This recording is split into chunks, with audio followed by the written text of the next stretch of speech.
Živijo! Skopje Novo imamo spet en lušten projekt, kjer bodo na svojih zvezkih upodobili naše živali iz živalskega vrta Ljubljana. Tokrat so na vrsti ogrožene velike mačke. Sibirski tiger, znan tudi kot amurski tiger, je največja in najtežja divjinska mačka na svetu. Znani so po svoji moči, lepih progastih kožuhih in sposobnosti, da skočijo do 6 metrov v daljino. 2, 3, 4, 5, 6. Približno tok. So samotarji, ki poseljujejo gozdne habitate v vzhodni Rusiji, na Kitajskem in v Severni Koreji. Naenkrat lahko zaužijajo do 18 kg mesa. To je približno tok, daljeno spet. Poleg tega imajo sibirski tigri radi vodne površine in kopanje, kar ni običajno za vse mačke. Tudi njihove oči so zelo zanimive. Lahko so zlate, modre ali zelene barve, z njimi pa v mraku vidijo 6-krat bolje kot človek. To je 6-krat boljše kot to. V 40 letih prejšnjega stoletja je v naravi prebivalo le še 40 predstavnikov te živalske vrste, ki je ogrožena še danes zaradi krčenja naravnega habitata in zaradi krivolova, ki je velik problem, saj je sibirski tiger zelo cenjen zaradi svojega kožuha in zaradi uporabe v tradicionalni kitajski medicini. Takole cenjen. Sibirski tigri so ene izmed najbolj ogroženih živalskih vrst na svetu in zelo pomembno je, da poskrbimo, da ohranimo njihovo življenjsko okolje in zdrave populacije predstavnikov te vrste.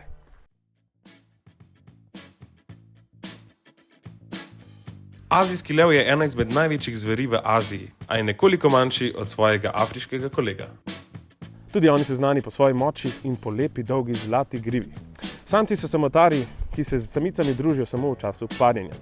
Azijski levi pa so znani tudi po temu, da lahko preležijo tudi do 20 ur na dan.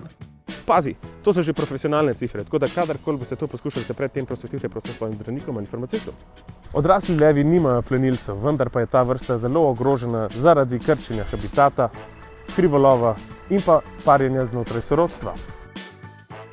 V divjini jih najdemo le še v gozdu Gir na severozahodu Indije, kjer živi okoli 650 posameznikov, kar je še vedno zelo majhna številka. A še vedno velika izboljšava iz leta 1880, ko so v tem gozdu našteli le 12 primerkov te vrste. Levje rjovenje se lahko sliši do 8 km daleč. Še dlje pa naj se sliši poziv, da moramo to vrsto ohraniti in jo zaščititi. Gepard je ena izmed najhitrejših zemeljskih živali, ki lahko doseže hitrost vse do 120 km/h. To je ful hiter. Hitrost 96 km/h pa lahko doseže kar v 3 sekundah, kar ga že skoraj uvršča v razred Formule 1. Sam pogon ni čisto prav, pa spoilerji niso prav postavljeni, pa... Gepard je poleg vratolomnih hitrosti znan tudi po dolgi telesni strukturi, značilnih črnih pikah na kožuhu in neverjetni agilnosti. Ti afriški plenilci živijo v savani. Samci in samici se družijo le med parjenjem, med katerimi imajo lahko tudi več spolnih partnerjev, a tako. Ker ne želijo tvegati poškodb po spopadu z drugimi plenilci, plenijo takrat, ko drugi počivajo v senci. Plen pa jim največkrat ukradejo levi, hijene, jastrebi ali v našem primeru v živalskem vrtu Ljubljana vrane. Vsega ne ukradejo, mičken, en pik. Poleg tega imajo gepardi zelo dober vid na daleč. Vse malo logično, ne? Če to hitro tečeš, moraš tudi daleč videti, drugače sam zastarteš, pa si že imem tarče. Tudi ta vrsta je ogrožena zaradi večjega števila dejavnikov, zaradi izgube habitata, zaradi nezakonitega lova. Vse mogoče ste opazili, da se teli razlogi kar ponavljajo.